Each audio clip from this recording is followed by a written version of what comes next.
Good morning, 7th grade artists. Today is Saturday. Started my weekend out with patching a tire on my car. Went to Dunkin' Donuts, I got some donuts, and now I'm getting ready to show you guys how I would go about constructing a sculpture made out of polyhedrons. I've got a staff art show coming up next week, so we're going to be putting together some pieces of palette wood so I can do some paintings for that. I always wait till the last minute, so we'll see how that goes. It'll be a little bit of a rush job. So this is kind of the studio space for today. This is the downstairs office. Got bike repair, everything kind of crammed into this corner here. Cutting boards, computer, phone, notebooks, drawing pencils, all the essentials. And the chickens, of course, they're out there in the ditch. I don't know if we can get a visual on them. They're out there scrounging up something good. Run away, chickens. Valencio! What?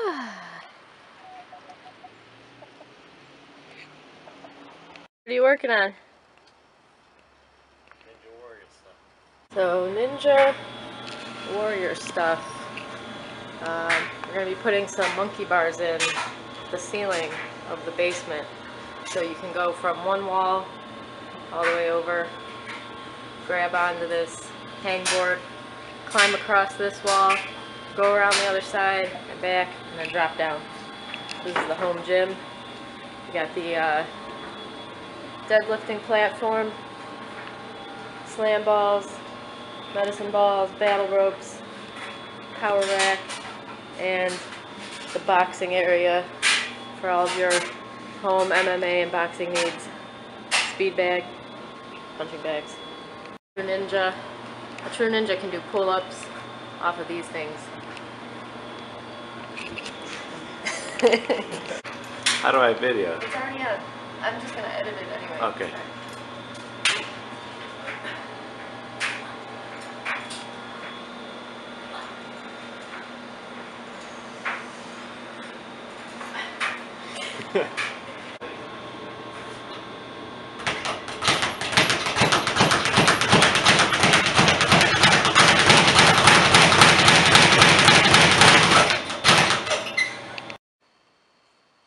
Got my sketch for my chicken painting for the staff art show. So I got it all planned out. I'm gonna paint this on these pieces of palette wood.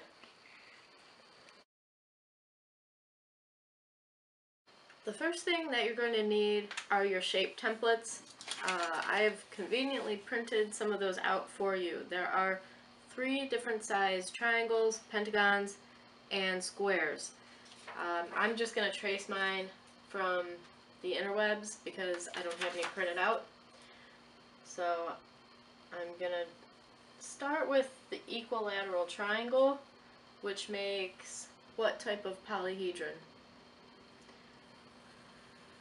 If you said tetrahedron, you're correct. Alright, so I've got my triangle. I'm going to use an X-Acto knife to cut this out. Some of you guys helped me with cutting on Friday, so we got these all cut out. We just used scissors.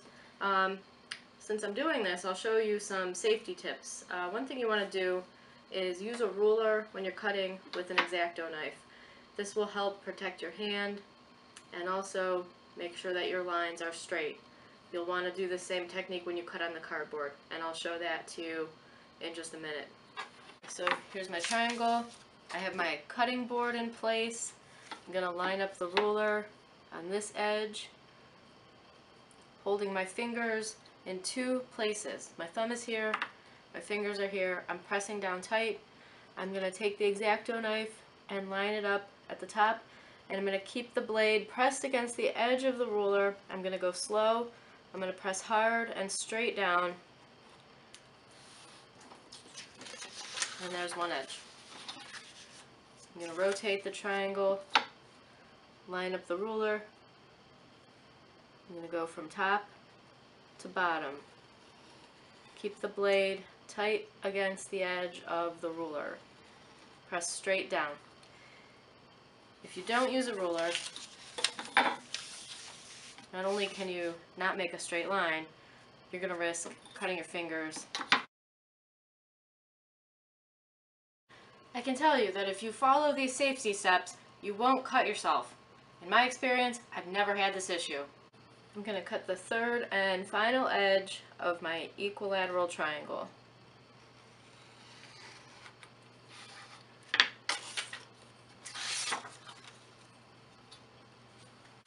Alright, so the next step is going to be using our template to cut out our pieces of cardboard.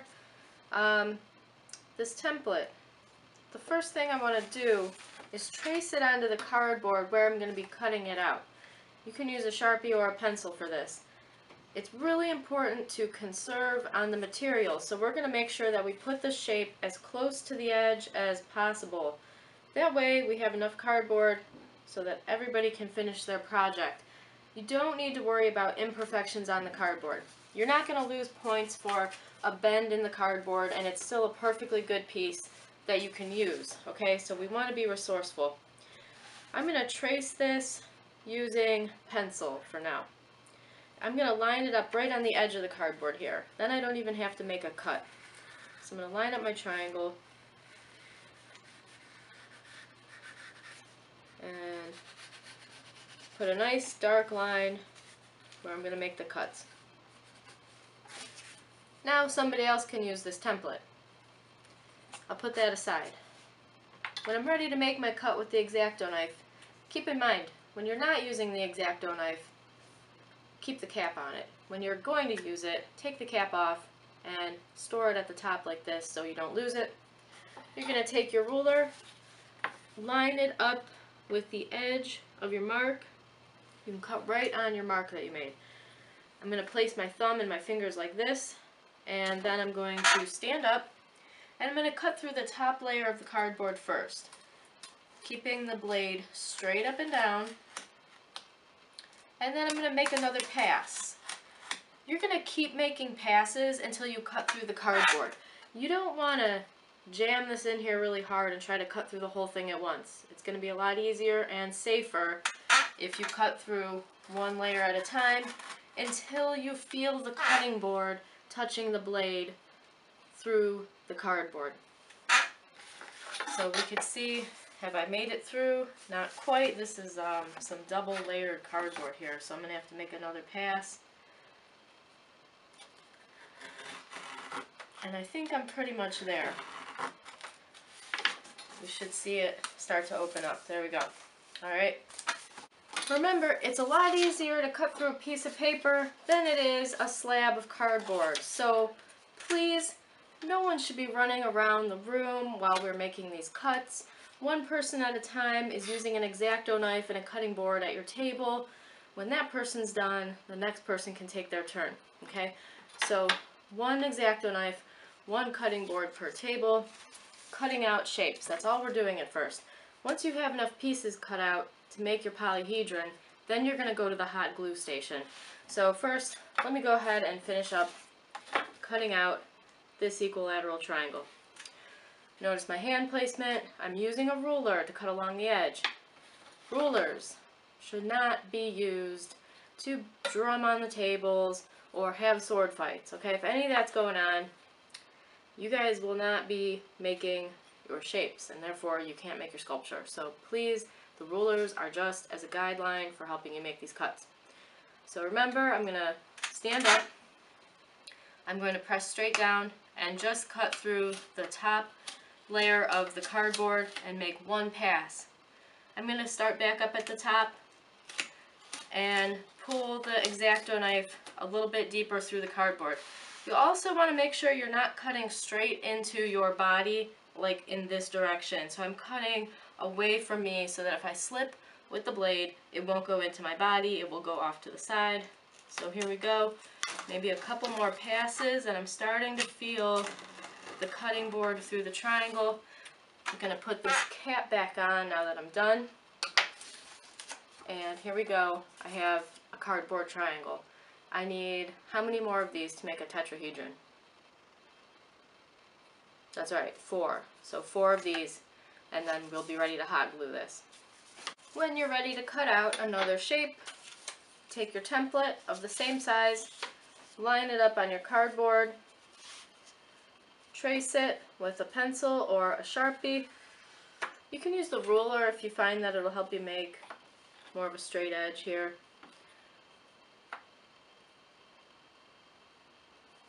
You can use it to hold that template down and make your mark. Notice how the amount of waste here is going to be very small.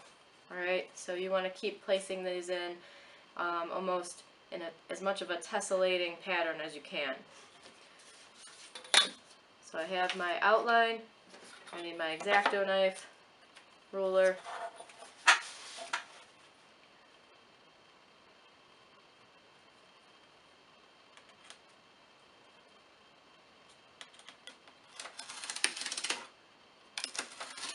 I'm also cutting a little bit past the top of the triangle. I'm going to do that on this side as well. Go a little bit past the top. That way it goes all the way through. So one pass, straight up and down, a second pass, and one more firm pass. Now I have 2.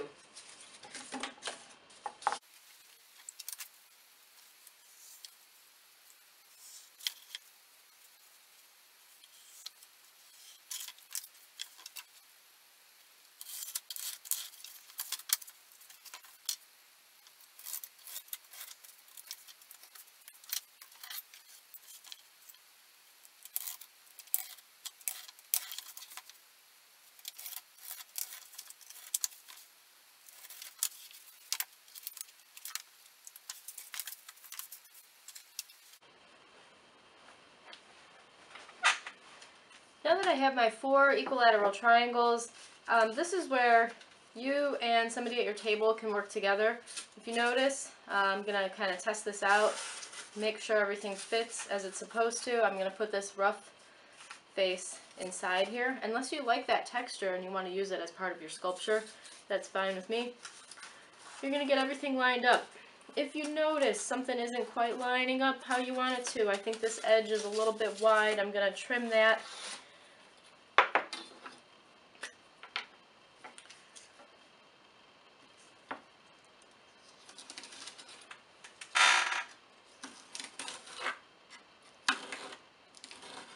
Sometimes things in art are trial and error, but don't give up. You always got to keep going and work things out. Use your brain, use your hands, figure it out. Alright, so hopefully this is going to fit a little bit better here. And that pretty much does it. That's going to be a pretty well put together tetrahedron. You guys are going to use masking tape first to hold it in place before you hot glue it. Unless you're just a pro with a hot glue gun, but I feel like for me, just to know what angle I'm supposed to glue this at, I'll hold it in place. This might be something that you could do with a partner. So I'm going to put a piece of tape here on each edge.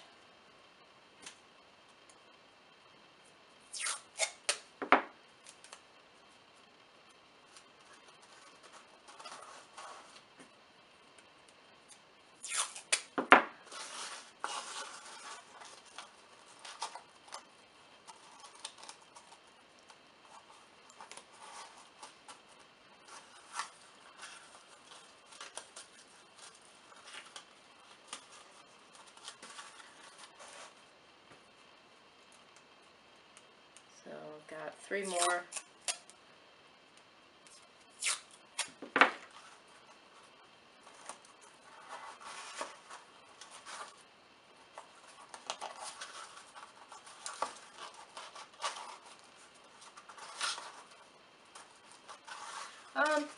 I'd like if it did line up a little bit better on this top edge. I think the only way to do that is going to be to untape it and bring this side down a little bit I'm just going to lower it closer to the bottom and then put the tape back on.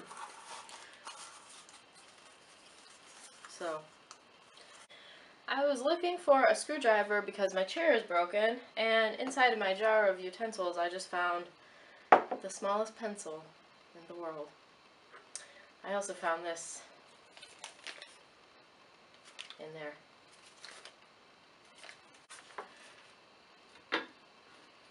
You'll notice around the room on the counters there are 6 to 8 hot glue stations set up, so you'll be doing your hot gluing on those metal baking trays to keep the glue off of the counters.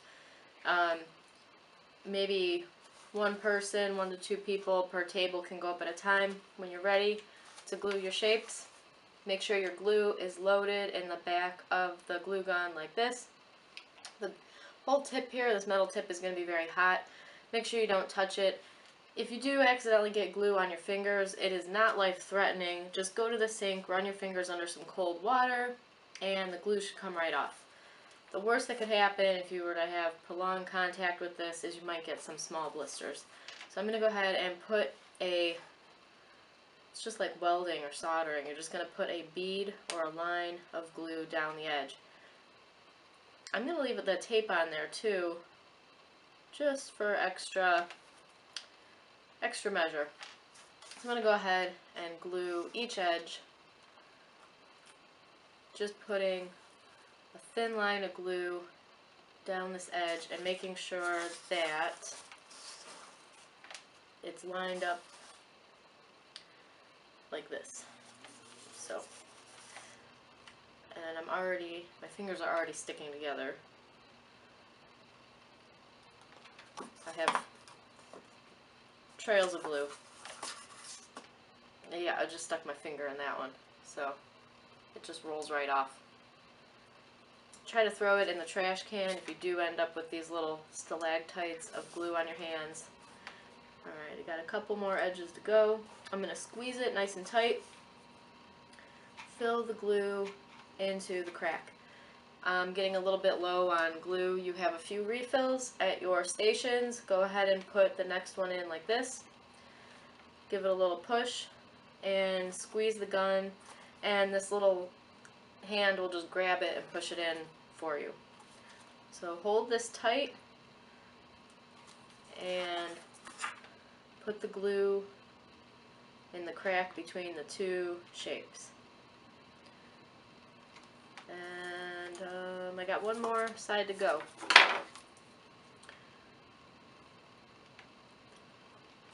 Just skipping over where there's a piece of tape.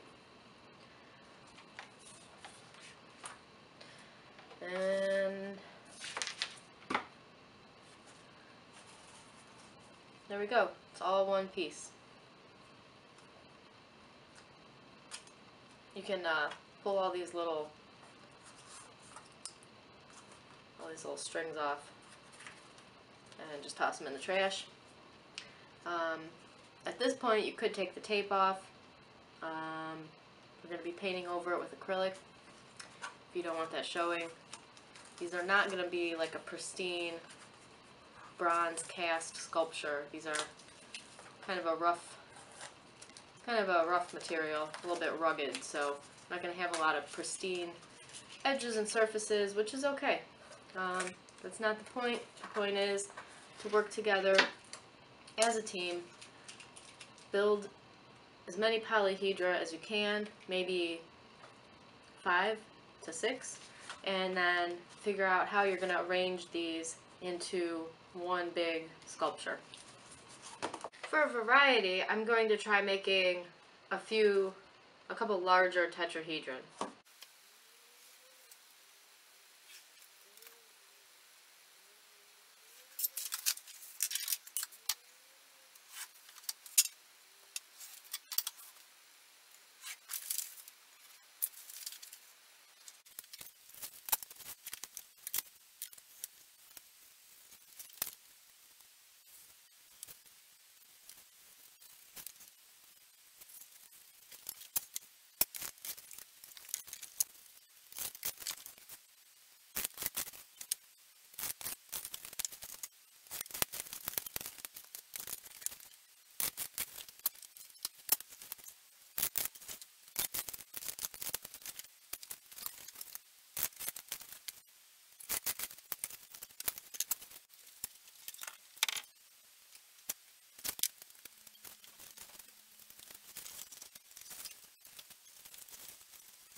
so I ran out of hot glue, and the only other thing I would do to this is maybe glue it down onto the base, and it's kind of tipping sideways a little bit, so I can shim up this one corner if I just tuck something underneath before I glue it to the base.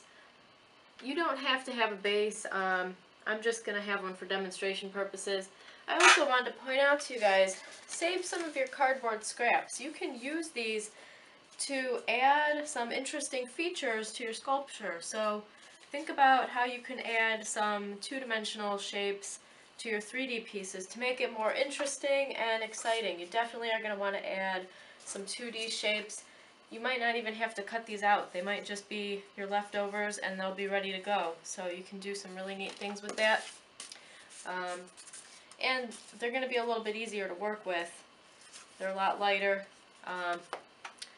Something like this even. So yeah, save your scraps. Glue your shapes together. As you saw, you can cut triangular shaped holes in the sides of your shapes to put a triangular shaped polyhedron into the hole and then glue it around. The cubes, I just put a little bit of glue down and stuck them together. It really doesn't take a lot of glue for this stuff to stick. It's pretty strong. Whoop, see? Pretty strong there. I just knocked it over and nothing even fell out, and I actually ran out of glue and couldn't even finish this one. So I'll be bringing this in, giving it a paint job, and then you guys will see kind of what a finished product will look like. But I think this is everything you need to know for now. Safety is first, and creativity also very important. So it really is about experimenting. It's about the process, and hopefully you guys enjoy making these. And yeah, take your time, think it out, work together, and see you in the next video. So in the event that I'm still not back, and it's Monday morning, if this gives you some more ideas, the only thing you're going to do before the end of class is go back to your sketchbooks and your practice sketches and see if you can come up with any more ideas. So just keep working it out. Now that you realize we can add some of these other pieces, maybe try working out some more sketches and brainstorm, I don't know, different configurations that you could come up with.